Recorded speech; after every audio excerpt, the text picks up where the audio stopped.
5, 4, 3, 2, 1. Warm welcome to the 48th webinar of Pediatric Orthopaedic Society of India.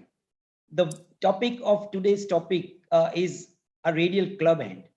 And we all know that radial club hand is a challenging situation. Just a minute, like my presentation is, yeah. So there are a lot of change in the concept in last few years. In the past, we were very aggressive in managing this condition surgically, but the recent change, particularly with a lot of experience, many seniors have gone towards the non-operative treatment for this condition. And I'm sure that we are going to have some insight about that, why they are thinking in that direction. We are really fortunate to have experts from all over the world, particularly very expert Marybeth Ezaki from USA, Paul Smith, who has done more than 300 cases of radial club hand and ulnar club hand. Then we have another old friend of POSI, that's Scott Kozin, and our own Rujuta Mehta. So I'm sure that we have different people, experts from the continent, and we are going to have a lot of debate on the indications and about the surgical techniques. Let me give you a brief introduction about our experts. The Marybeth Ezaki is a consultant at Texas Scottish Rite, Dallas. She was a professor at University Texas Southwestern Medical School. She has not only interest in pediatric conditions, but she does a lot of adult work in the upper extremity.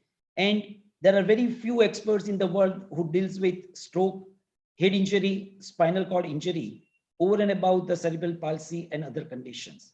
She has contributed to many textbooks. Paul Smith is coming to POSI platform for the first time. He is at Great Ormond Street Hospital, London, and recently he is practicing at Portland Hospital, London with his team. He has vast interest in radial club hand and ulnar club hand, thumb hypoplasia, and variety of syndactyly. Scott Kozin is head of the Pediatric Orthopedic Service at Shriners Hospital for Children at Philadelphia, the president of American Society of Hand Surgery, and he is very popular and very famous, world renowned for the first case of bilateral hand transplant. And few weeks back, he came to one of the meeting on the leadership and the teamwork, and he explained us like how much one has to practice to achieve such success. In addition to his routine practice, he does a lot of philanthropy work in the name of charity Touching Hands, by which he visits various developing countries and carry out complex hand surgeries. Rujuta Mehta is head of the Wadia Children's Hospital in Mumbai. She has a great interest in pediatric upper limb and brachial plexus bird palsy. She is a vice president at Bombay Orthopaedic Society and chairs of Women Orthopedic Services of Indian Orthopedic Association.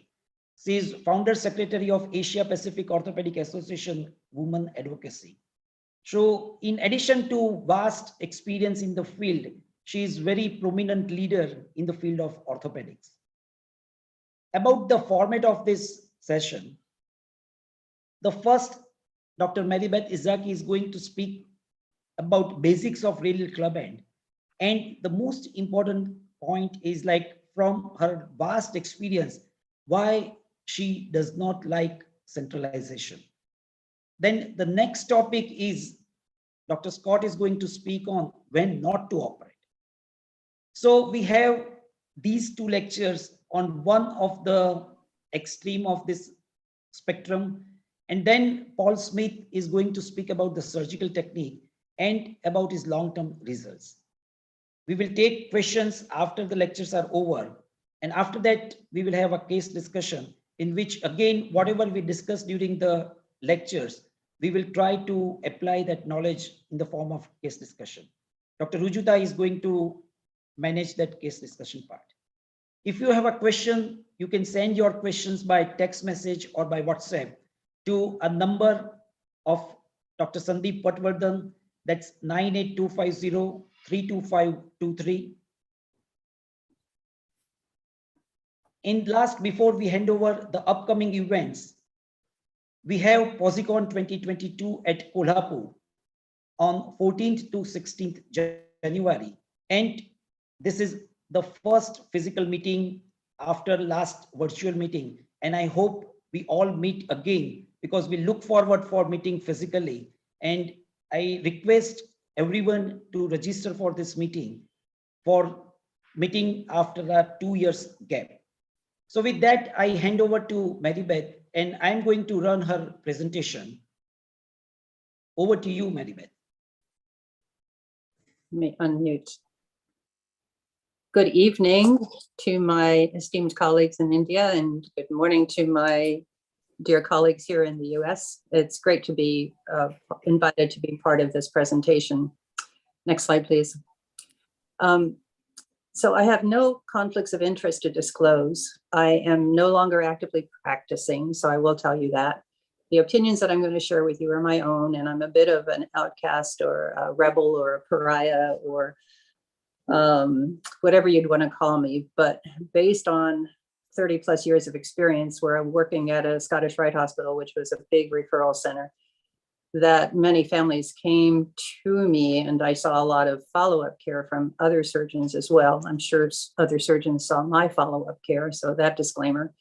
And we had the opportunity of having long-term follow-up of our patients. So some of our patients, we would follow them until they were well into their teens, and some of them into their 20s. And I'd like to make the point that you really don't know what your results are until you're about 10 years into your career.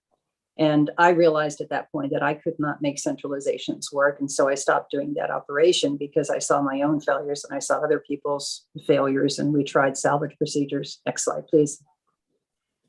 Next. So we're talking about a type 4 radial dysplasia. Click it again, please. And it reminded me of, next, please. It reminded me of, here's the condition that we're looking at. Next, please. And it reminded me of this Dr. Seuss book, Horton Hatches the Egg, where you have Horton sitting way out there at the end of this limb, grinning at you, daring you to try to make this better. And you can see that it's got some sort of a little support on that diagram on the front of the book. Okay, so getting a little bit more serious. Next, please. Okay, so why do we want a straight rib? Well, we all want the straight wrist. The parents want it, the families want it. We know that it's going to look better when it's straight. It doesn't carry the social stigma of having something which is so obvious. You can hide a lower limb deformity inside of pants, but you really can't hide the upper limb deformity inside of a sleeve. It's very, very obvious. Function might be better if the wrist is straight, but the function we now know is dependent on what the fingers are doing. So if we straighten a wrist in which the fingers don't work very well, we're just going to make things worse. And we all feel this urge that we need to do something. The child who had their heart defect taken care of surgically and fixed early in the first months of lives, that's miraculous. And the parents think that these upper limb surgeons should be able to do something similar. But then we have to look at what cost. Next, please. So this is a bit of an oxymoron of surgical psychology. In our training, we read, we think, we assist others. We think that, okay, we can do better when we see others and we see our own failures, but we don't really experience that long-term follow-up until later. And this is what we can consider as surgical hubris, that I can do better even if they couldn't. But we still want to make it better. There's a concept of a sunk cost fallacy, meaning that the more effort and the cost that we put into an endeavor, the less willing we are to say that it failed. And we all are guilty of that, as am I. Next, please. So there are lots of operations for radial dysplasia, wrist operations. Many of them are ingenious and they're varied. Many of them, if you look into the surgical history, involved autogenous bone, xenografts, many different variations of how to align the distal radius, the distal ulna and the carpus. There were modifications to the centralization, because centralization, we kind of settled on that as a reasonable operation about 100 years ago. And then the modifications became whether to notch the carpus in order to put the distal ulna into it versus doing a non-notched procedure, knowing that the notched procedures were going to remain straighter for longer, but with other complications, whereas the non-notched procedures were going to tend to recur rather rapidly. Then Dieter Grampo, after he looked at his own centralization results, he devised a radialization procedure, which was really a variation on how to keep the hand on the end of the ulna. There are now ulnarization procedures, and I think we're going to hear more about that later on in the discussion. Excuse me. And then distraction, preoperative distraction was something that has come along rather recently, and everybody jumped on the bandwagon for that. And this is actually a Photoshop slide. This is not really a Texas distraction of the horse in Texas, but it was just a good indication of what can possibly be done. We have to realize that if we start modifying the procedure, it's usually an indication that the procedure didn't work as well as we thought it was going to. And that's why we have all of these different modifications. Next, please. Next.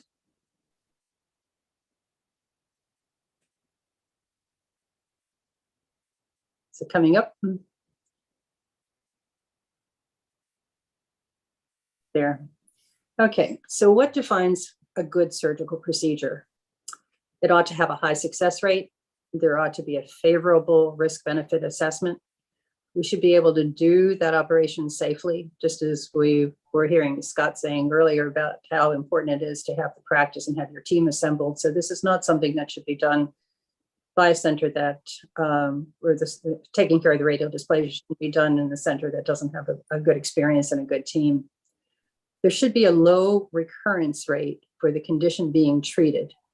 And there should be a low reoperation rate, because reoperations are often now, especially in this era of outcomes research, reoperations are usually considered a failure. And especially in a child, there should be a reasonable salvage operation or a salvage option in case what you've done didn't go well. And I stress here, especially in a child, because we are making a decision for that individual. Next, please. So what makes a good surgical procedures?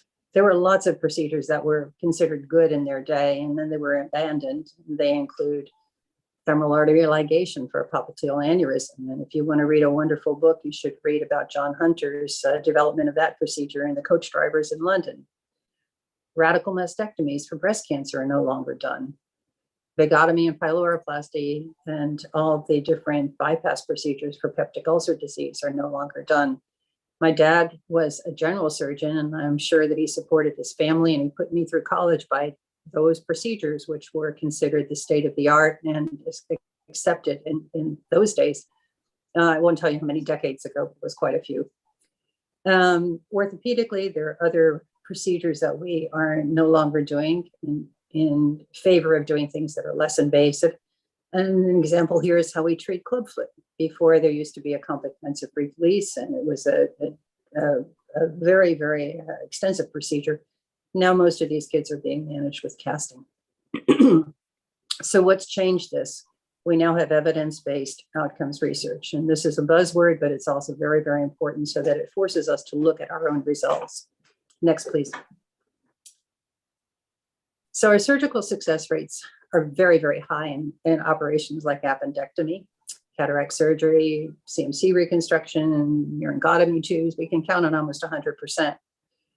They're very good results in examples here, such as ACL reconstruction and coronary artery angioplasty, scapular non-union treatment. Very good, but not 100%. And then the results are really not so good when we're looking at some of the spinal fusions, the cancer resections, transplant surgeries. Next, please. And the more life or limb-threatening a condition, the greater the acceptable risk for an operation. I think that's something that we really need to think about, because radial dysplasia is neither painful nor is it life or limb-threatening. So we shouldn't feel that we're forced into doing something in order to save the life of a child or prevent a lot of suffering. Next, please.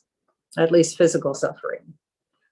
So what about the centralization procedures? And I'm using the term centralization there as a more generic term for any kind of operation we are doing on the wrist in a child with radial dysplasia.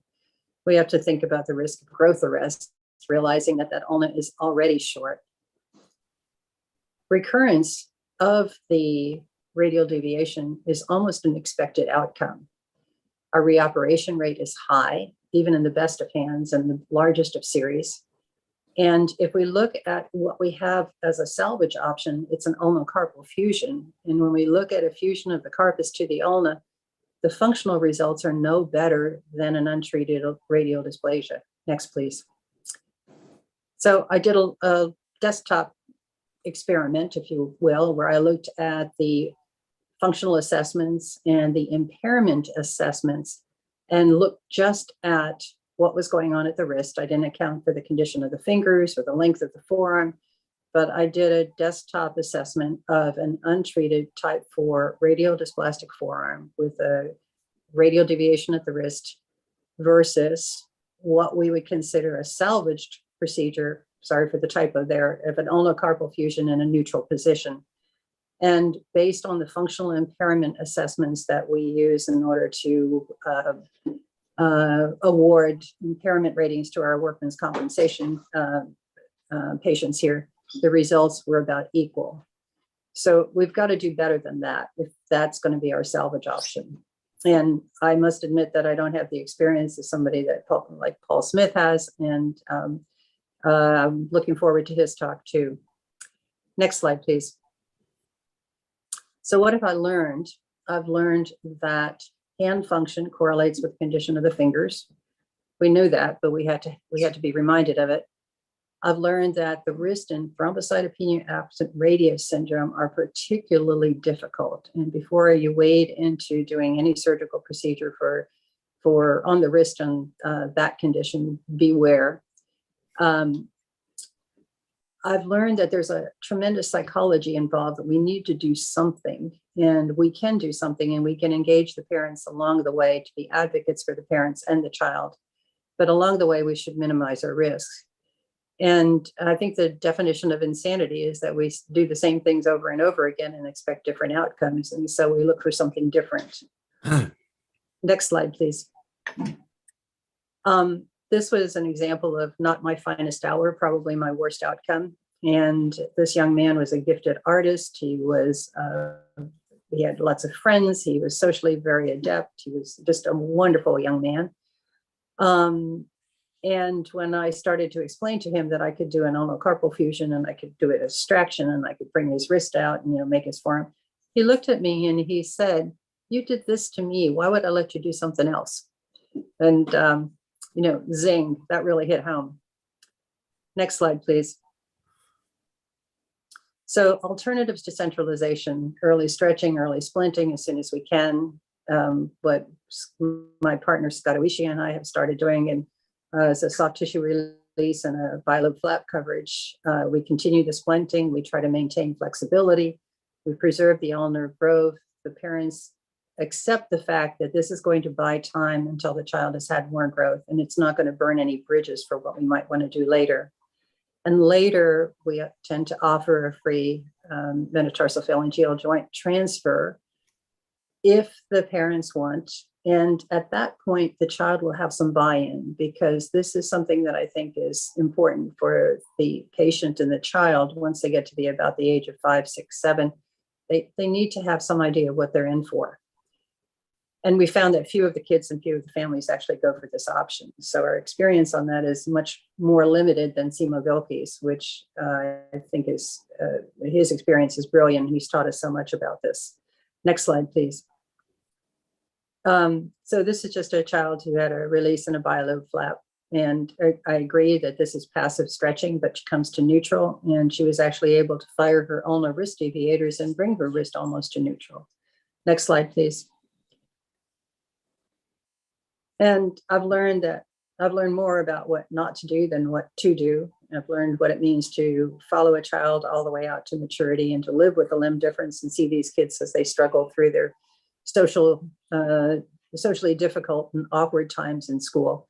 and learned about problem solving and perseverance, and something about acceptance of what we cannot totally fix. Next slide. And I'll leave it there, and I'm looking forward to the rest of the presentations. Thank you.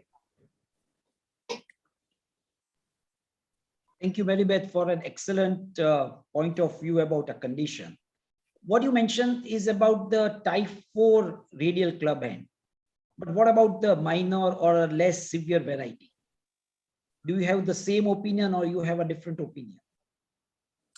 I think there are better options for the child who has some radius present and has some bony structure to actually work to try to augment the radial side of the wrist and the carpus. I won't go into any more detail, but I think what I'm talking about here are really the severe type 4s. Okay, so then we have the next presentation by Scott Kozin, and who is going to speak about another important point when not to operate. Yeah, over to you, Scott.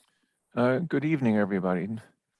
So it feels like Marybeth and I are teaming up and going to be piling on with reference to Paul Smith, who's going to speak next, but that's good in collegiality. So I'm going to talk, give me 1 second.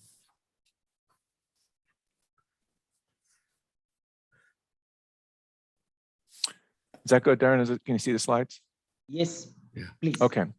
So I'm going to talk about actually when not to operate. And I've had similar frustrating experiences, Marybeth. And I think you have to be careful when you decide to operate on renal deficiency, especially type 4, like Marybeth discussed. And I think you have to choose your patients wisely. So take your time, choose them wisely, and then decide whether or not you're going to provide them with centralization. I do think to be a candidate for centralization, you need to have a fairly good right side of the thumb or prehension on the radial side. We do tell our parents that function trumps form, and I think your decision making should be based upon function, not just the form. I think recurrence is endemic, and we published this 20 years ago that recurrent deformity after centralization is just endemic in the group. And you have to consider whether you want to be stable and stiff, which is a relatively straight wrist, or maybe it's a little bit better to maintain the motion and then be a little bit unstable. And I think that's really a discussion that you have to have with the family.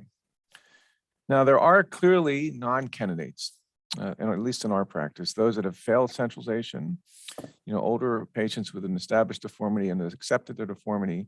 And the big thing that I want to talk about today is this ulnar grasp pattern. And I'm going to show you 2 different videos, but these are kids who really favor ulnar grasp. So everything they pick up is between the ring and small finger. And typically their index and long finger are very stiff. Those will recur because they want to approach the world with their ulnar side of the hand. They don't want to approach the world with a radial side of the hand, even if you do a polarization because it's stiff. They want to use their ulnar grasp. And these patients have all recurred and recurred very quickly. So I'm going to start with, like Marybeth said, not my finest hour.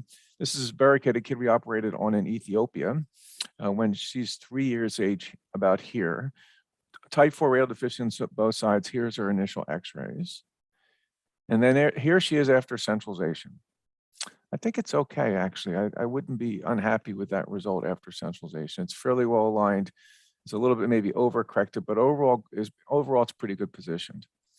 But here she is 6 years later.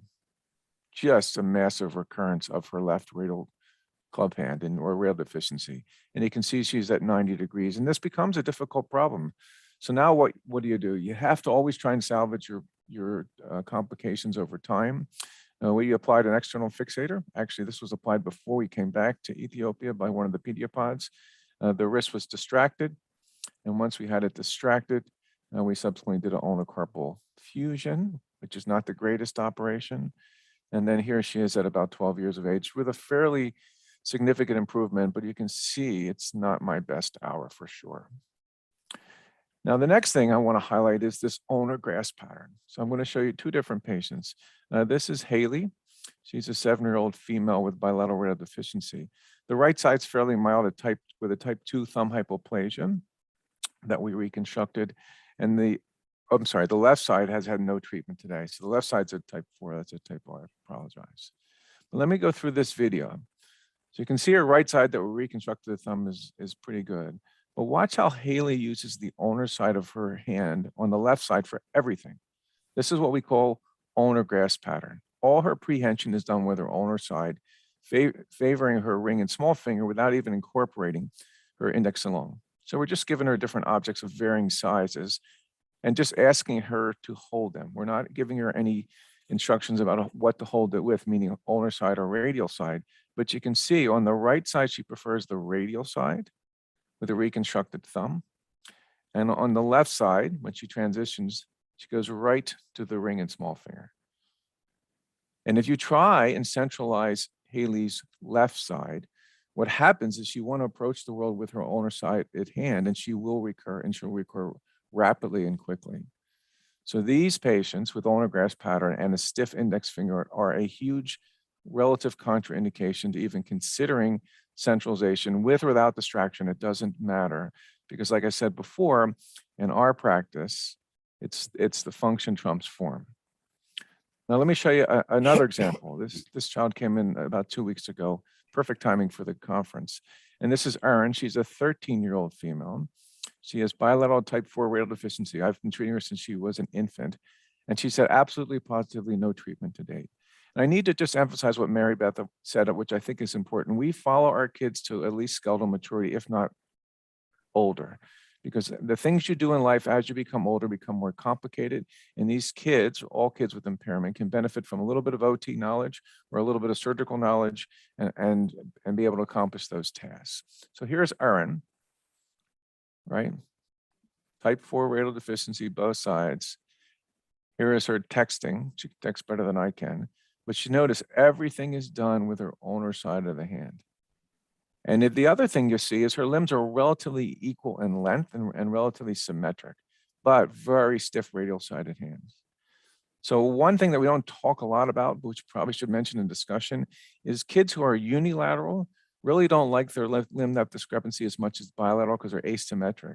You can see Erin is symmetric here, and you can see she has excellent penmanship with an extremely small font, but she's been independent and she needs no adaptive equipment or anything. So there are the two examples of ulnar grasp pattern, which is a relative contraindication. And I gave you an example of a poor result of one of my centralization that required ulnar carpal fusion. And the last thing I just want to mention is I think this is another option worth not considering. And Marybeth mentioned it in one of her slides. This is ulnarization, where the carpus is put on the ulnar side of the ulna. Unfortunately, this is one of my patients who I said I would not operate on.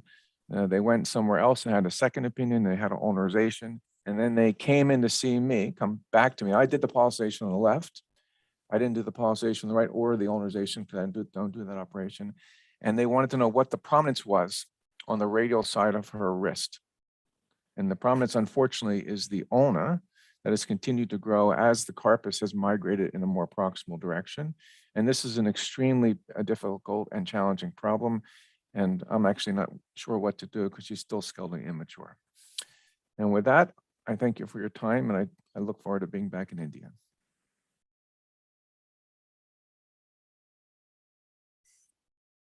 Yeah, thank you, Scott, for another warning about like when not to operate. So what you said about the ulnar usage of the hand is a very important point. But what about the unilateral cases? What is your philosophy? So if they're unilateral, I have gone to similar what Marybeth talked about. I may even do some distraction, but then I'll do a bilobe flap and some soft tissue releases. As long as they have an adequate index finger that I'm going to ultimately pulsize, they're probably the better candidates.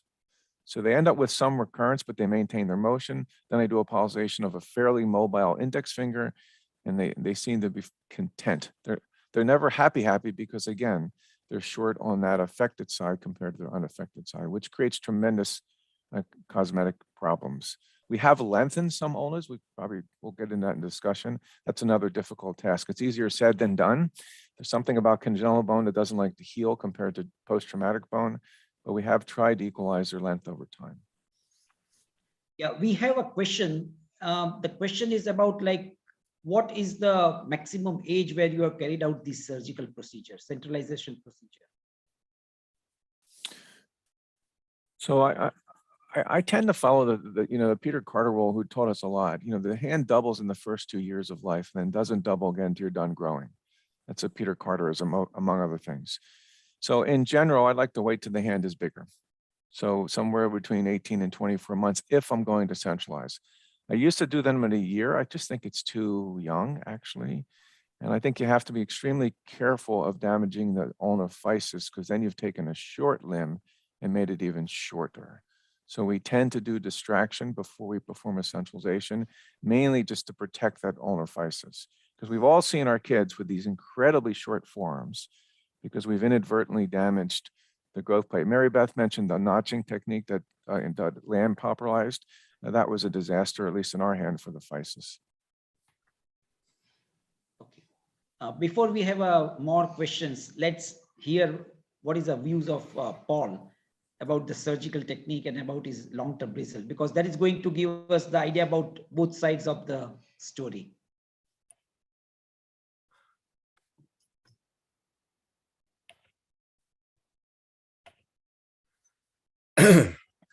Yes, Thank you, we can Dhiren. see it. Yeah. Yeah. Can you hear me? Yeah. Yeah. Okay. Well, thank you very much, Dhiren. I feel a bit like General Custer at the Little Bighorn. I'm surrounded. But in fact, I actually agree with an awful lot of what was said by Marybeth and Scott. And I think that one has to take a balanced approach in radial club hand. And there are undoubtedly cases where surgical interference causes an awful lot of trouble and irreversible damage. So I don't disagree with anything that they have said. I may take a slightly different viewpoint, because when I went to Great Ormond Street, I inherited a lot of radial club hands which had simply not been treated. And also at Mount Vernon, I saw adults with untreated radial club hands who were absolutely desperate to have something done to correct their deformity, even though they realized and were told that if we do something now, you are actually going to diminish your functional ability. So now, hang on, how do I move this to the next? Oh, yes. Mm-hmm. That's it. Right. So why do parents actually seek advice? Well, the main reason they seek advice is they want to improve the deformity. And here's a child that has gone through distraction lengthening and then had the wrist procedure undertaken. And there is a significant improvement in the appearance. There is a discrepancy in limb length, as you note, and that is something that can be dealt with at a later date. So what are our aims of treatment? Well, we want to correct deformity. We want to, if possible, improve function, but certainly we don't want to lose function. We want to be able to do all that without harming growth. Harming growth is less of a problem than it used to be, in my view. And that, to me, has changed hugely because of soft tissue distraction. Also because we undertake less aggressive surgery, particularly around the distal ulnar head. And finally, because you can actually do bone lengthening once you've completed the adolescent growth spurt. And you can achieve some lengthening of up to about 20% with distraction lengthening of the bone. So, well, what about the history of treatment of radial club hand? Well, Marybeth has talked about soft tissue release, and she's pointed out that this allows you to maintain the passive correction, which is really important. We've got some evidence, which I haven't got here today to show you, but just in passing, I will mention that there is some evidence from our series that that delaying between doing a soft tissue release and then a later wrist procedure may possibly give you a better result. But we know that soft tissue release alone will actually, of course, lead to recurrence of the radial deviation. Then we have radial substitution, which nowadays is almost exclusively undertaken microsurgically. And Marybeth talked about Simo Wilke's technique, in which he uses the second metatarsophalangeal joint, using the metatarsal as a radial substitute. And he achieves excellent motion at the wrist, really excellent motion at the wrist. He has, there are two disadvantages in my view to his particular technique. One is that you're pitting the growth of a short bone, the metacarpal, against a long bone, the ulnar. And admittedly, the long bone is a slightly abnormal long bone. It's hypoplastic, but nonetheless, you're bound to get recurrent deviation. And he does freely admit that in his paper. Then the second thing is, to my mind, those forearm, wrist, hands don't look particularly attractive. They function well, but they don't look particularly attractive. So then we have the variations on carpal translocation, which started off with centralization and positioning the carpus on the distal end of the ulnar, creating a carpal slot. And in the old days, this carpal slot could be huge. I mean, I've seen many where the carpal slot goes right up to the base of the metacarpal. Of course, we never do that now. You would only cut a carpal slot in the proximal carpal row and only just big enough to accommodate the ulnar head. Centralizations in the old days were often undertaken. Even now, if you look in the textbooks, you still have the old drawings where no tendon transfer is undertaken. Now, in that situation, you have left the internal deforming force and it can't possibly work. It's bound to recur.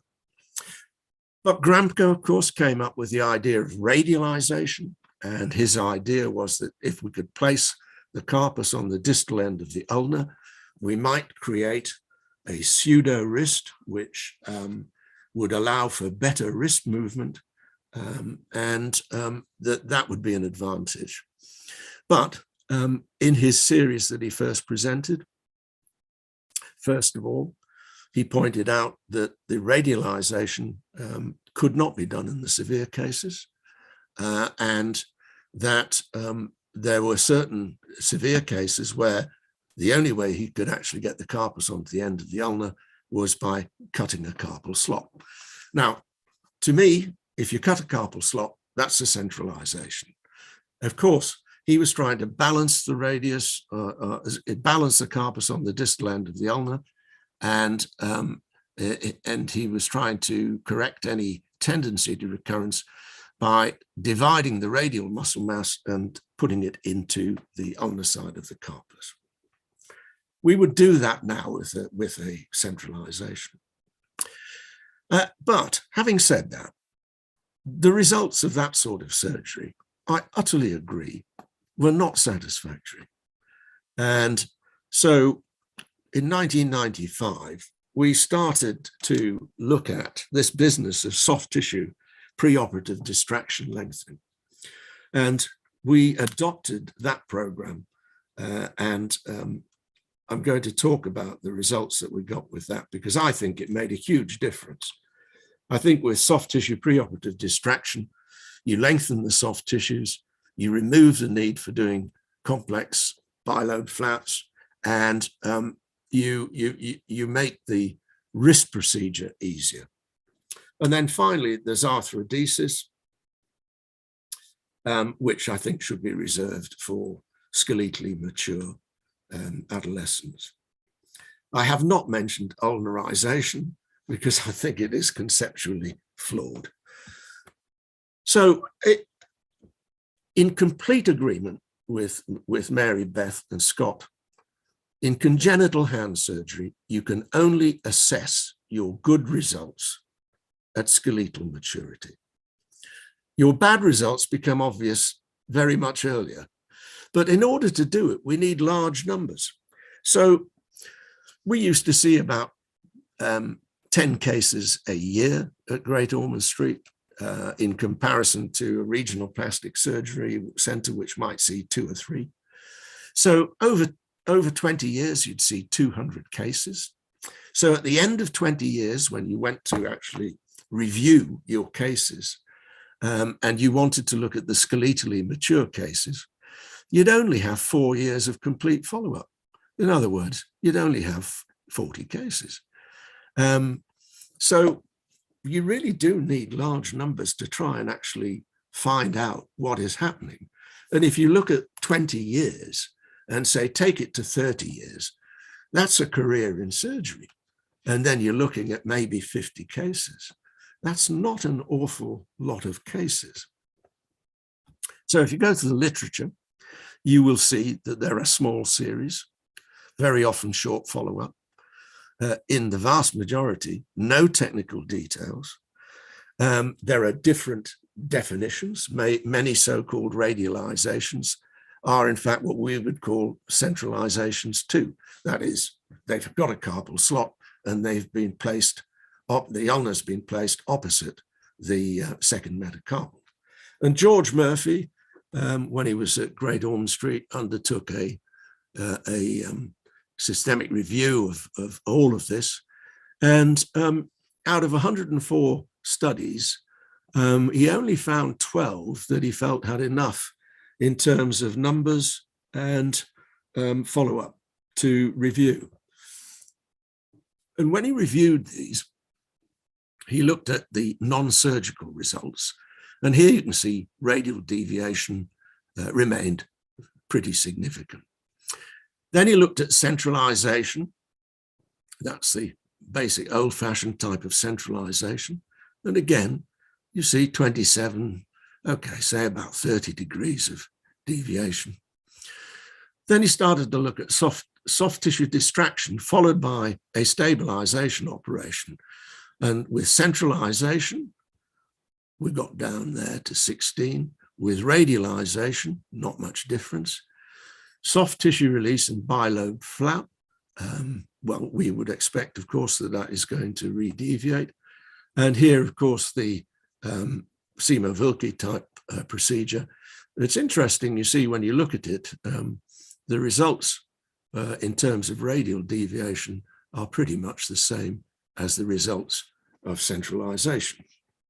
So we looked at, in 2014, we started to analyze these. I'm not going to talk about type 1 and type 2. I think they're a completely different problem, and I'll explain in a second. We're going to talk about type 3 and 4. We had in that group 134 cases. 33 had immediate centralization without preoperative soft tissue distraction, and 101 of our cases underwent preoperative soft tissue distraction. So we reviewed the first 32 that underwent this sort of treatment and compared them to the 33 that just had immediate centralization. Now, the reason that I say type 1 and type 2 fundamentally different from 3 and 4 is, number one, they've got a radiocarpal joint. They actually have a wrist. Okay, in type 2, it's not a good wrist, but it is a wrist. Number two, they are fundamentally stable because of the presence of that radius. And the deformity does not significantly increase with age. Now, it took me about 30 years to work that out. And in the meantime, I tried all sorts of operations, none of which worked in type 2. In type 1, it's really, you know, if they can deviate to neutral, you don't need to do anything. If they can't deviate to neutral and they want to do so, you just need a simple tendon transfer. So what we're going to do is talk about type 3 and 4. Type 3 and 4 have a floating pseudarthrosis. It's not a wrist. And documenting the range of motion at a floating pseudarthrosis and then comparing it to the post-op range of motion doesn't actually make an awful lot of sense. They're unstable, and the deformity absolutely increases with age. So before 1995, we just used to do a standard notch centralization opposite the third metacarpal plus tendon transfers. And after 95, we did soft tissue distraction. And what we wanted to do was to do a non-notched wrist stabilization. In other words, a radialization, but opposite the third metacarpal. Of course, plus tendon transfers, with, of course, those aims that we've already discussed. Now, just from a technical point of view, there are a few things that really are important to note. The first thing is that in these two groups, you do have a curved ulnar shaft. And we have to consider what to do about that. Secondly, the distal end of the ulnar is often very different from normal. And you may see this sort of roof-like distal end. And it is extremely important that if you're trying to put the carpus in relationship to the ulnar, it has to be in relationship to this.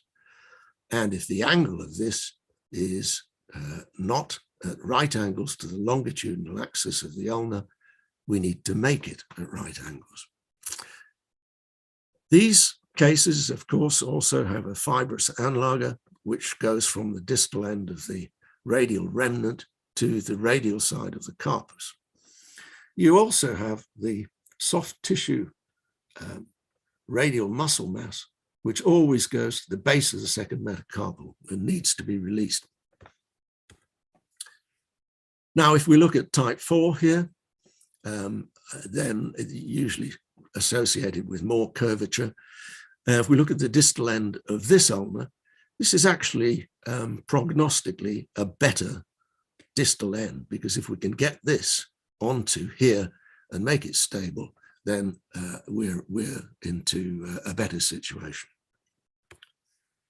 So we started to use soft tissue distraction. We didn't need to use complex circular soft tissue distractors. I think they can be very beneficial if you're trying to deal with secondary correction, but you certainly don't need them in the primary procedure. So here we've got a type 4. We put on the distractor. This is a little Penig mini fixator. It's got a universal joint here. You can fix all aspects of this and you can distract it by turning these screws. Now you put these threaded screws through the ulnar. That's not actually technically easy, because if you think we're actually going to the triangular apex of the ulnar there at the point where there would be an interosseous membrane. So that can be quite tricky. It's actually a lot easier to put them through the second and third metacarpals, and occasionally you get into the fourth metacarpal. Now, distraction.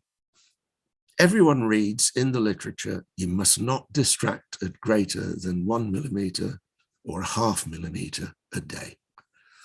And there's a certain amount of truth in that. But it's certainly not true when you put the distractor on.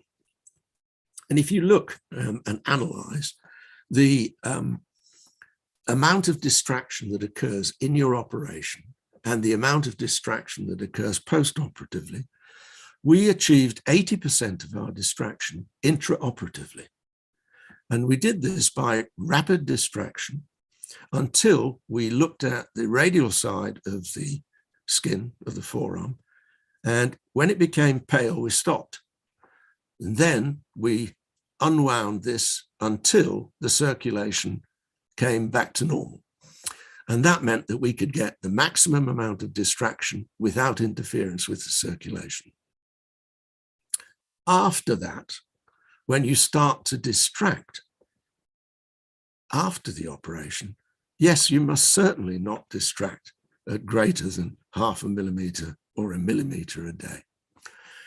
Now, the interesting thing about the distraction is that as you proceed to distract it, you get automatic translocation of the carpus onto the distal end of the ulna. You also get the, as a result of Wolff's law, you get this remodeling of the bone because of its the longitudinal stress put across it. And so out of those cases that we're going to look at, we only had to do one osteotomy to correct the curvature of the ulna. However, that's not the only problem. The other problem is that this angulation here at the distal end needs to be looked at. And you do have to do, what I tend to do here is an opening osteotomy here and make a green stick sort of fracture. So here at the end of distraction, you can see there is overcorrection and the hand sits nicely on the distal end of the ulna. And now we have to do the wrist procedure. And we're able to just use a straight line incision dorsally, which allows us to get to both radial and ulnar sides. And you can also get round onto the volar surface as well.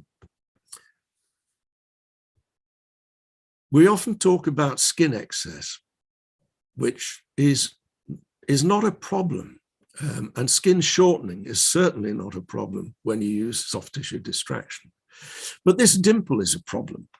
And it's an interesting dimple because at the base of that dimple, there is a fibrovascular band which runs to the base of the styloid process of the ulna. And if you divide that, you can get rid of that dimple. So having made the incision, we look for the internal deforming force. And here is the radial muscle mass. It always is inserted into the base of the second metacarpal. And we free that up. And then, and I'm sorry, this is the other way around. This is distal, this is proximal, here's the forearm. So here is the radial muscle mass being freed up. And here it is being transferred to the ulnar side of the carpus. We also release the whole of the carpus, all around the carpus, so that the carpus can freely move. We do not shave the distal end of the ulna. The most that we will do there is just to take off the styloid process. But we leave this clothed in soft tissue and hopefully maintain its vascularity. So you then have to make a decision about stability. Are you going to go for a radialization, which is a fundamentally unstable construct, or are you going to cut a carpal slot, which is fundamentally more stable? We've talked about doing all of that, and we've talked about rebalancing the radial muscle mass into an internal corrective force. We transfer it to the ulnar side of the carpus, shorten ECU, and may have to correct ulnar curvature, but the shaft we've really not had to do a lot of correction at all. But the distal end, I think you have to be careful about. And in every failure I've seen, one of those steps has not been performed. So in the 32 cases that we started along this program, did we achieve radialization in all of them? No. And why? I think probably because we didn't distract enough. And also because intrinsically, some of these are more difficult cases than others. And you're not just going to be able to get a decent result. But 26 of them, we were able to radialize. However, look what happened. 10 of those failed and had to be reoperated for angulation. And so the outcome at 36 months, and the reason that it's only at 36 months, is because we went back quickly when we got redeviation, because we realized that at adolescence, this is going to just redeviate, and there's no point leaving it the way it is, because we will have to do something at adolescence. So we wound up half and half.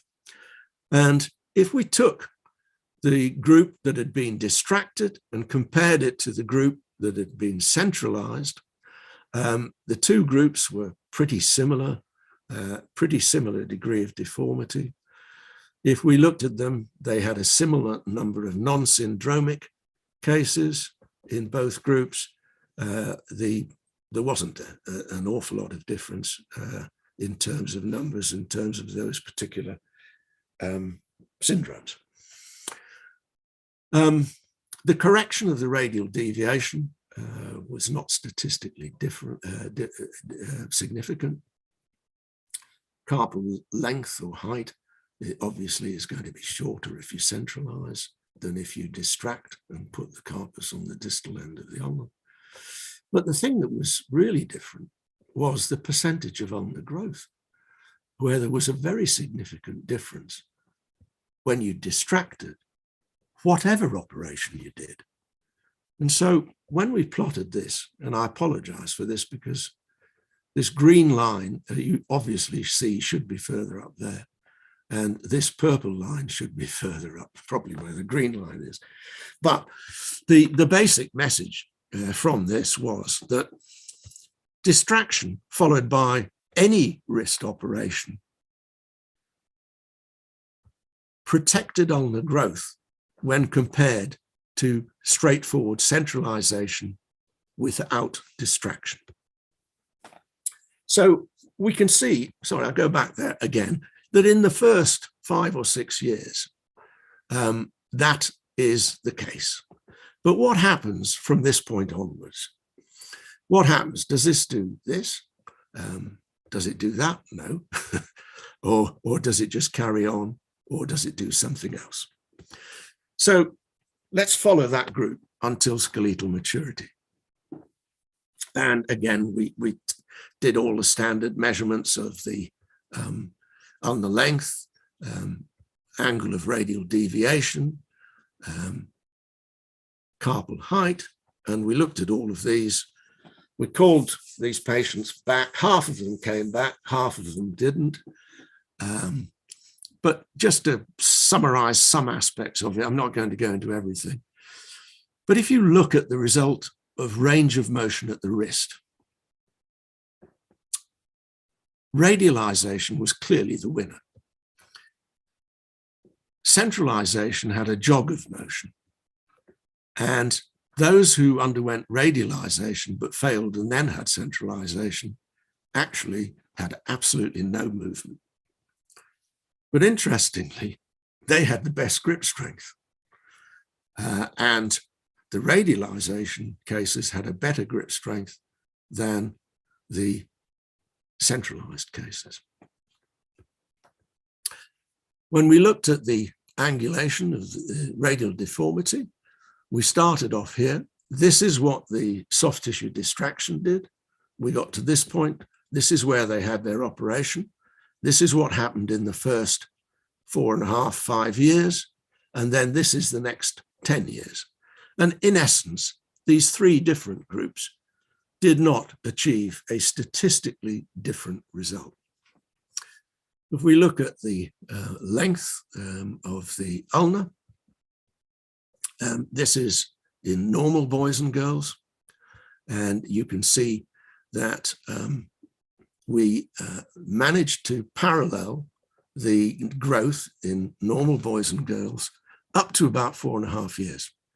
After that, the growth dropped off in comparison to normality, but still those 3 groups achieved a result which was not statistically different.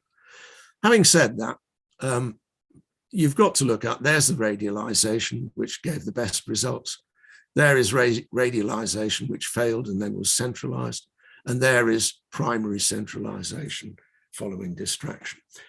I suspect that when we actually get onto the next cohort, it will be interesting to see if there is a real divergence between those or not. So all we can say is, regardless of what wrist procedure you do, if you preoperatively distract, you pretty much wind up with the same result. Centralization provides a stable correction. Radialization preserves growth and wrist motion best.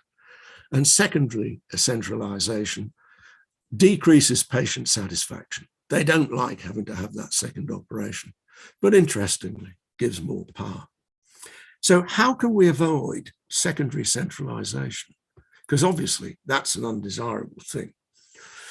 Now, Alex Kampfen, who was my fellow at the time, looked into this and he came up with this concept of the distraction vector, which is basically taking this point and moving it up to its final point. So this is the distraction vector there. And basically, as Alex liked to call this an interesting Pythagorean analysis of complex movement. I'm afraid I call it getting from A to B. And the longer that line is, the more difficult it has been to get from A to B. So there is your distraction vector. Now, when we looked at the distraction vector, it didn't really make much difference, the length of it. There was not a significant difference. There was no statistical difference. But when he looked at the rate of the distraction, the quicker you distracted, the more likely you were to fail if you used a radialization, and the more likely you were to have a secondary centralization. So, reasons for failure of radialization. If your distraction is rapid and easy, it possibly implies a weak combined radial muscle mass, which cannot act as a strong internal corrective force when transferred, and possibly just acts as a passive tenodesis. He also found that a short ulnar at the beginning of treatment was associated with a poor outcome. Now, I'm not really convinced about that, but what I was convinced about was exactly what Marybeth said. 75% of the failures that we had were in TAR syndrome. And so we are very cautious about TAR syndrome. So what's our conclusion? After you've got your distraction, centralize if the distraction's been very rapid or the wrist is extremely floppy and there is no good muscle. Radialize if there's a good muscle mass with elastic distraction, i.e. more resistance to distraction. And if you fail at that, then centralize early and gain power.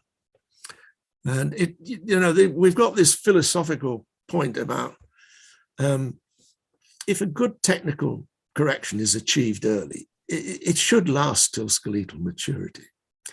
And if that is the case, then it is conceptually a good operation. If it fails, it doesn't necessarily mean that it's conceptually a bad operation, but it may be that it's a technical failure and that we need to look more and more into what we're technically doing to improve it. And if it fails, correct it early.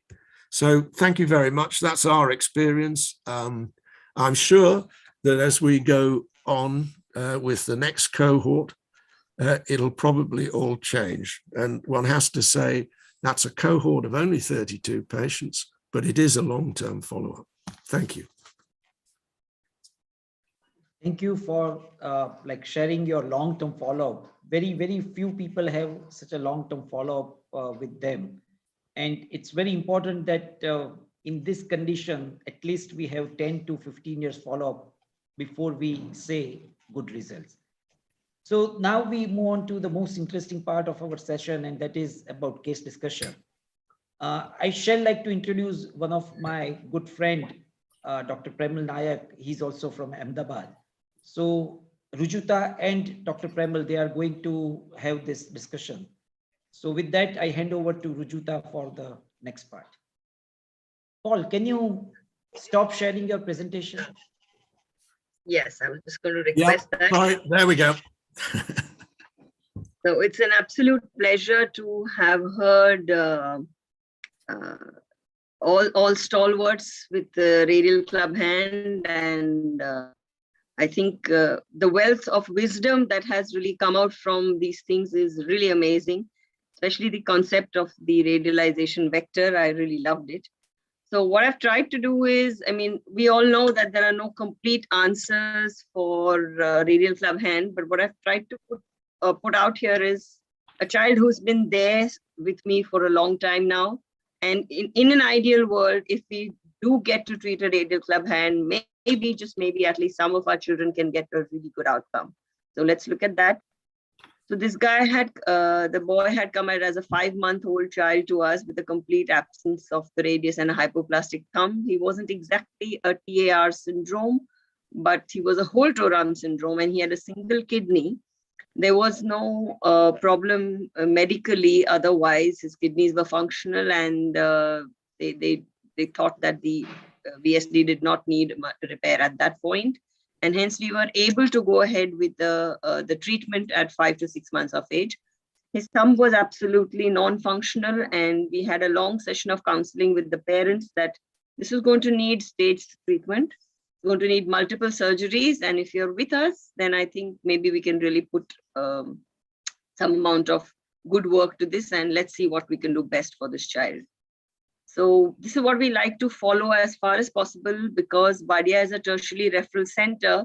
We tend to get children fairly early on, and especially with the sister concern of Wadia being the Navrozji Wadia Maternity Hospital. We do get antenatal consults. So we're able to counsel them right in the beginning.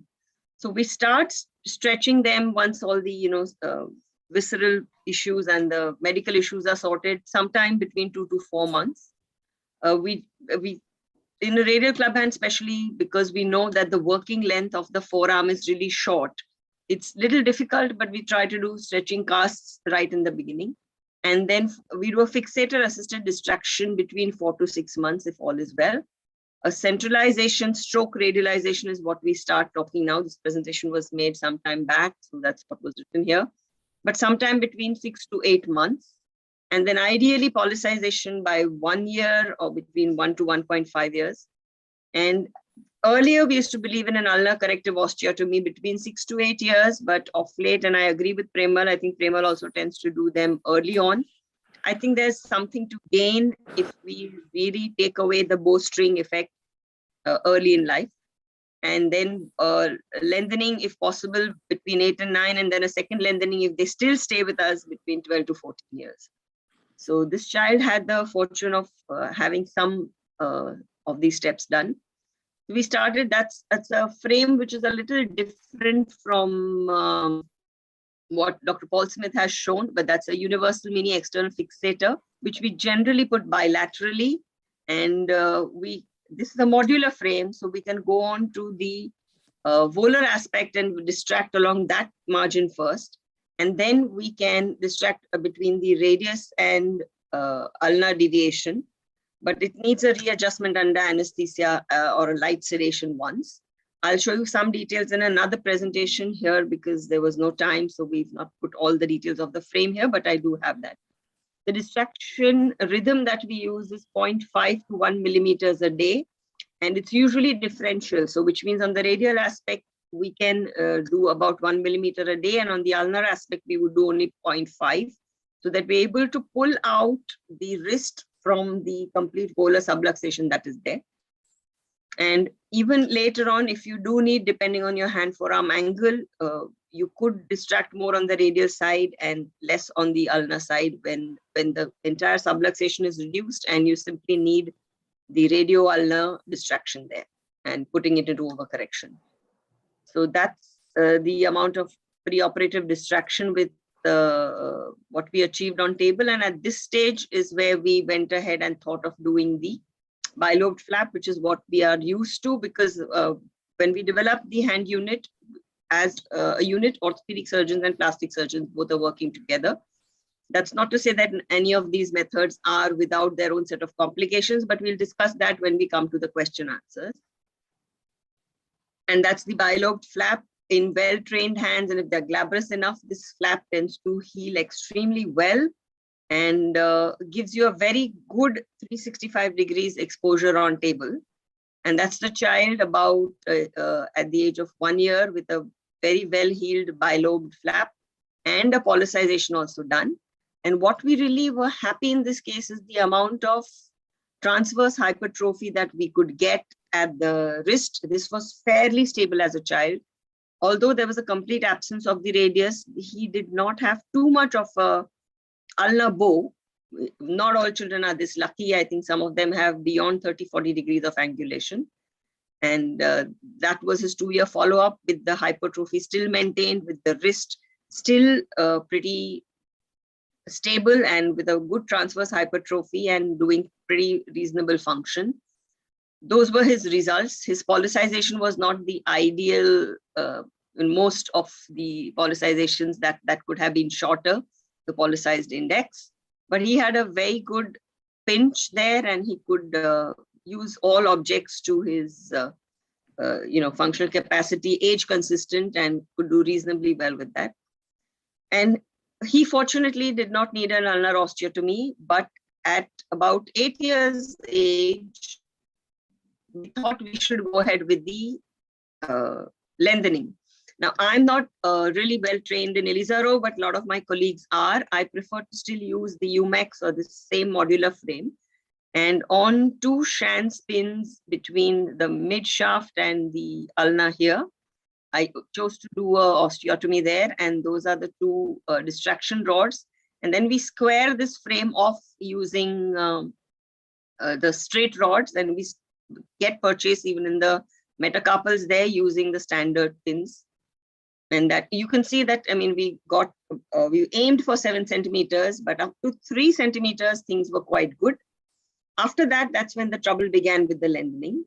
And somehow he would just not have good regenerate. I mean, we did ultrasounds and we knew that there were strands there, but this was not good enough.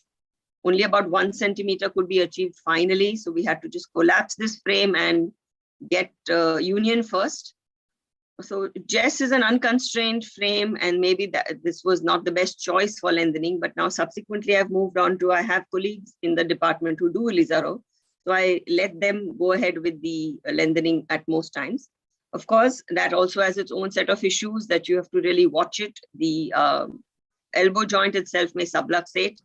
Sometimes the children really don't tolerate that much amount of lengthening, and that's another separate issue altogether, but that's provided we have really managed to bring all of them to lengthening.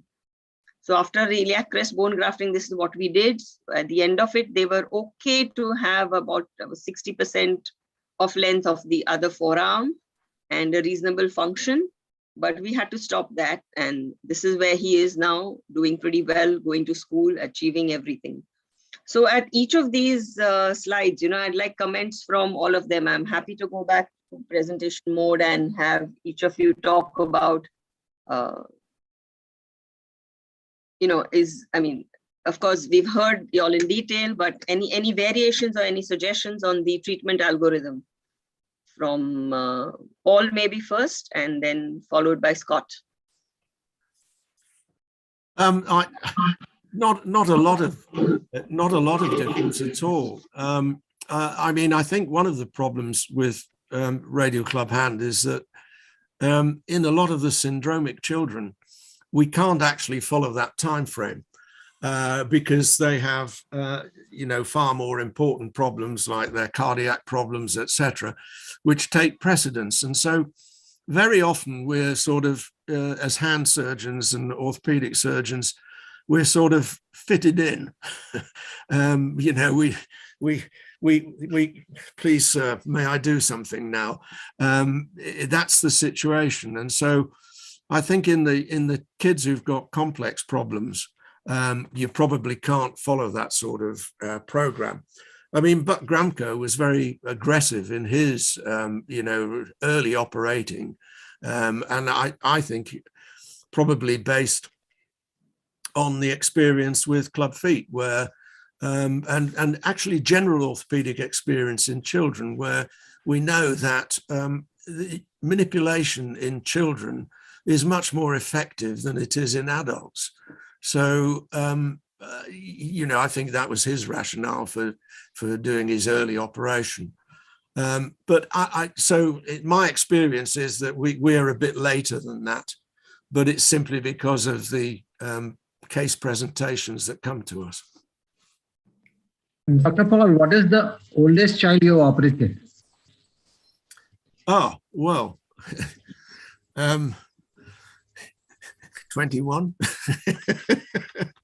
I mean, if you're talking about that, I mean, the oldest people are adults who've come and who are desperate to have something done and who wanted to have it done despite the fact they knew that their function was going to be less than it was beforehand.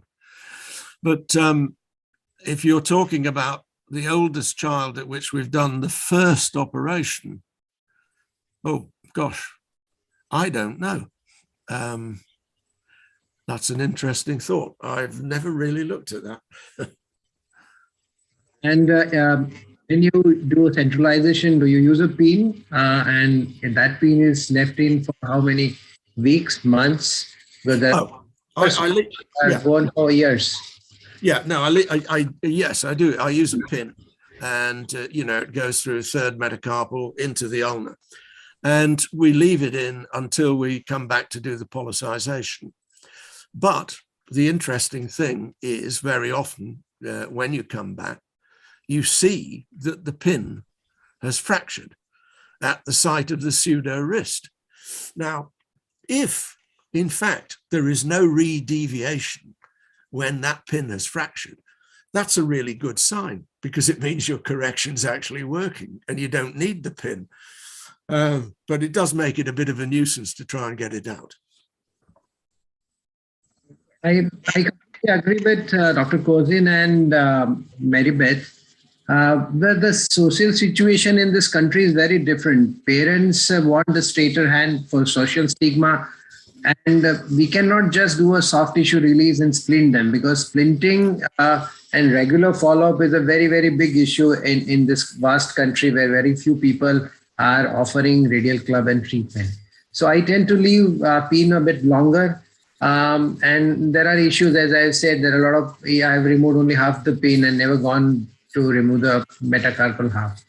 But the question is, how do you incentivize parents and patients to splint them? Because whatever you do, we all know that the recurrence is going to be there because one bone is not sufficient to handle the entire carpus in a balanced session.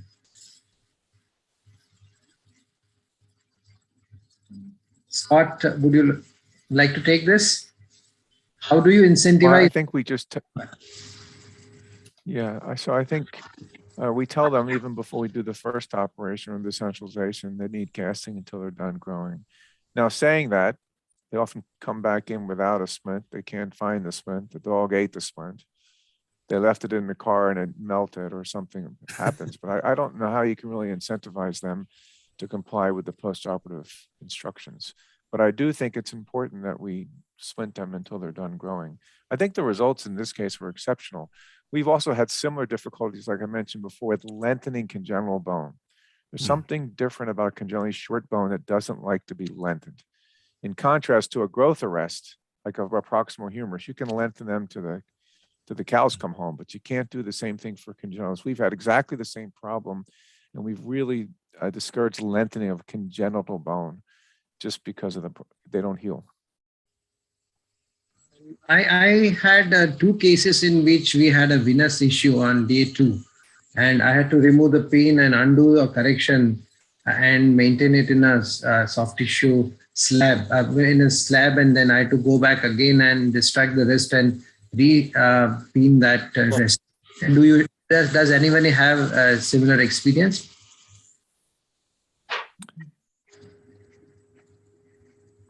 I'm sorry, was a question of you had a venous trouble with when you put the frame on? No, I mean, after centralization, there was a venous stagnation. The circulation was I've totally had that. I've totally had the venous issues. So our standard algorithm, obviously, is take the dressings down, then take some suture out is a second, and then third is take them back to the OR. So I've had to take two patients back to the OR for evacuation of a hematoma along the dorsal aspect, which pushed on the veins. Fortunately, they did fine. It was probably more scary for me than it was for the parents, but they get really purple and they get really purple fast, but you have to act upon it. I have had cases in which there was a type 1 separation of distal end of ulna physis following distraction, because sometimes the parents are in hurry and they distract really faster than what we advise. Do you share that experience? Who do you want to answer that? Paul, you spoke about distraction. Well, interestingly enough, what we try and do is, in the children who can cooperate, is to get the children to do the distraction, because they actually quite enjoy cleaning the pins and then doing the distraction. They seem that they become involved in the whole process, and so I like to do that. Yeah, I have seen problems with the distal ulnar epiphysis with distraction that's been too rapid, but not that often. And while we are at this, what I wanted to really bring Premal into opine over here is that, I mean, this is what I was taught when we started off in the hand unit, but how early do you do the ulnar osteotomy, Premal? And Marybeth's thoughts on if she were to be doing that ulnar osteotomy, when would she recommend it? I have a very simple take on ulnar osteotomy. As Dr. Smith said, that once you start a centralization, what I do is I go retrograde. I first pass the pin in third metacarpal, come back in the central ulna, and then pass that pin along the proximally. If my pin does not exit from olecranon, wherever it tries to come out, I make a horizontal osteotomy, angulate it, and try to bring it out from the olecranon. What age? The age recommendation is what I'm asking about. Whatever age I am doing centralization, which is generally between months or whenever the patient comes. The oldest patients I have operated is about 4.5. And the youngest? Youngest I have operated is about 16 months, not younger than 16 months. So somehow, I mean, I think maybe as orthopedic surgeons, we do tend to favor osteotomy, but when a lot of the handwork is now being done by plastic surgeons, I think this is what they standardly believe, and that's what they try to tell us. And just thoughts of Scott from you, that do you think, let me go to the next slide for that. Do you think a single osteotomy ever suffices? I mean, even though this looks fairly less bowed, I think we missed about 3 planes in the osteotomy, and you have a oblique plane deformity as well, which we tend to miss when the child is really young, and we're not really able to look at what correction is needed and osteotomy needed at what level. So your experience with ulnar osteotomy. Yeah, we've only performed a single osteotomy, even though it's such a funny shaped bone. When it's a C, it's impossible to find the core, but we do our best to perform a single osteotomy. I don't recall doing a double osteotomy, but I usually just try and get a single right where the core is, at least in the plane. Howard Steele used to say, don't treat an x-ray, just treat the clinical appearance. So as long as it looks straight, I don't really care what the bone looks like. Marybeth, I mean, could I have your thoughts on this, especially the wrist part, because there's a lot of talk about doing an additional osteotomy as close to the wrist as possible, just like it's done for a super ankle and things like that, as near the wrist joint as possible.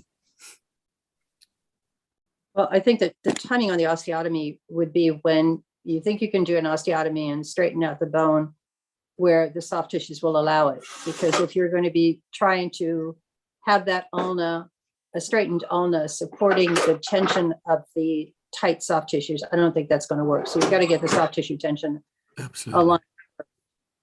and whatever age that's going to be. And sometimes it's going to involve shortening the already short ulna in the hope that you're going to be able to make up for it later. So that's a little bit tricky.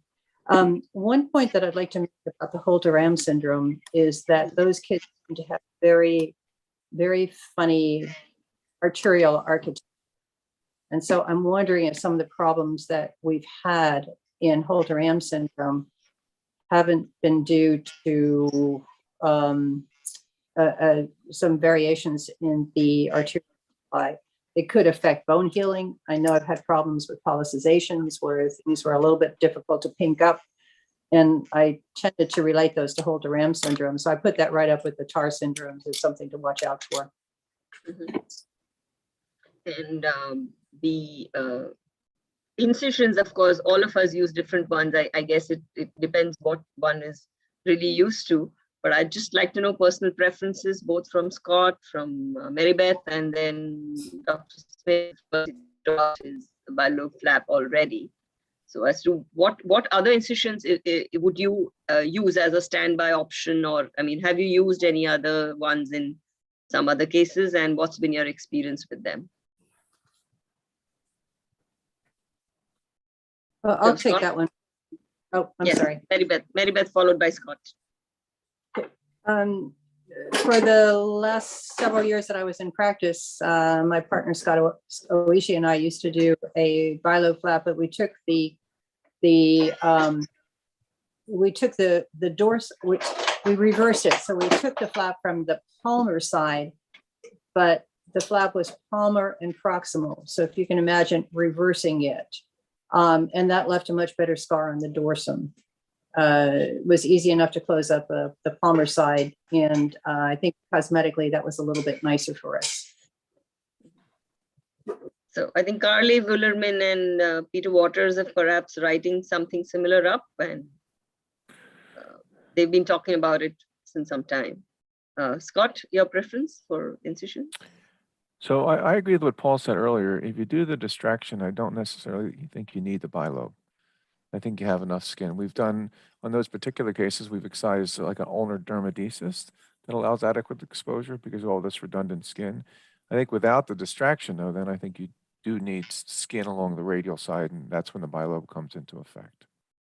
And what Premal was talking about, the venous issues, I think there's a huge, what people who are tuned in must remember is that there's a huge learning curve associated with the bilobe flap. It's not as easy and as glamorous as it looks in some of your best results. And at times, if it's not glamorous enough, if you really damage the venous network, the entire flap can just necrose off. And that's not a pretty picture then, because then you need skin grafting and things like that. And any of you would like to make comments on the policization? What should be the ideal policization, and what points should one look at while policizing? Paul, maybe? Well, I think policization in radial clubhand is a completely different thing to policization elsewhere. There is some advantage to having a slightly longer finger, and therefore in radial clubhand, I might actually retain some of the base of the second metacarpal, whereas in a four-fingered hand, I would not retain any of the second metacarpal and would move the new thumb into the area vacated by the base of the second metacarpal. The quality of results that you get in policization in radial clubhand are significantly poorer than in other in four-fingered hand, and you mustn't expect the same sort of result. You know, I agree with Scott that sometimes you will look at a situation and you may decide that actually you're not going to do a policization because that radial digit is just so stiff, you can't see it acting as anything other than an opposition post to the remaining 3 digits. And as the radial of the remaining 3 digits is not as flexible as it could be, you may just wind up with a post which is sticking out and not really functional. So don't expect to get a fantastic result with policization in radial club hand. And that we're almost come towards the end of our time. So I'm just taking a little slide from one of my other presentations just to show you what the volar frame looks like. So we like to distract along the volar dimension first, and then the metacarpal purchase is still the same, but this is a bilateral frame. And even the wires that we use for the ulna are taken a little closer so that we can have both these Rujuta, we can't see that. Rujuta, we can't see your presentation. Oh, okay. Maybe I would have to reshare the other presentation. Now? Yeah. All right. Yeah. Yes. Yes. So that's just the frame that I wanted to show. And I mean, if anybody wants to make any points. So we move, instead of having the pins on the ulnar, little distal, proximal, we try to get it as near the wrist as possible, because this was a very tight flexor contracture, as you could see.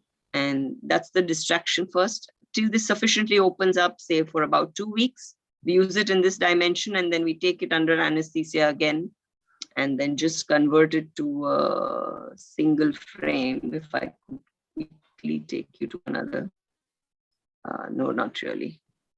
Dr. Smith, and they're almost, yes, Premal, you have a question. Yeah. So Dr. Smith, once you distract, do you keep that distractor on and do the centralization, or just you remove during the same anesthetic and do the centralization, or you remove the fixator first, give a child some cast and give time to heal pins and then come back? Is this to me? Yes. Okay. We remove the, what we do is once we've achieved the distraction that we're trying to achieve, we leave it alone for about a month, and then we undertake the wrist operation. But we take the distractor off, of course, before we start the wrist operation. And then you do your wrist operation, protect it with your K-wire through the third metacarpal and the ulnar. And I liked the idea of doing the osteotomy at the point through which the, proximal point of the ulnar through which the K-wire came out. I thought that was nice. I think one of the great things in children is that you don't have to do complete osteotomies, because you can do the equivalent of green stick fractures, and that protects, at least half of the vascularity in the bone. We really had a very, very nice, informative webinar. And I mean, starting with Marybeth, I think that was absolutely priceless. The kind of thoughts that she's given us, that, there's no one complete answer to anything in a problem which is as complex as the radial club hand. And as you grow in it, you need to know what is going to really stand you in good stead over the years, and probably follow the principle of medicine, and that's primum non nocere, and kind of learned where to intervene and where not to.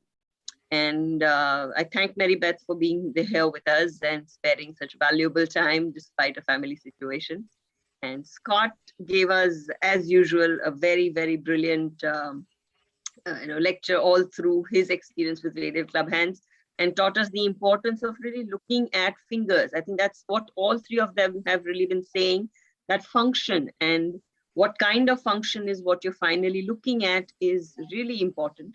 And especially once the ulnar grip has developed or the chopstick action has started, if the brain is cortically adapted, and especially in syndromic fingers where they are either camptodactylous or symphalangic, you're not going to get much tendon excursion to be able to work through. And therefore, if the child is adapted to that, then it's better to refrain from doing any major corrective surgery on the wrist just to please the appearance.